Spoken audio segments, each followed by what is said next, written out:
I've been working for Technidyne for over 30 years now, and as a testament to the quality of the equipment, I've done training for not only our technicians but also customers. And one thing that I always get comments from is how long the equipment has lasted out in the field. That's not uncommon to hear even today.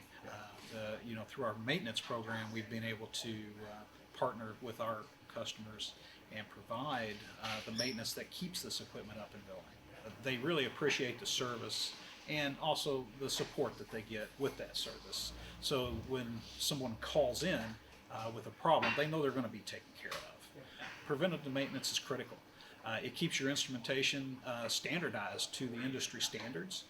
Make sure that the numbers that you're reporting at this mill agree with your sister mill across the country or the world.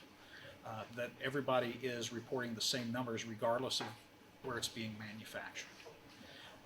The other bonus that you get with the maintenance program is we do predictive maintenance, where we try to look at things that we know are perishable items, like a lamp or an air filter, air valves, those simple type of things that need to be replaced on a routine basis. But we try to do it before it fails, because downtime costs money. And the less downtime you have, the more money you can make.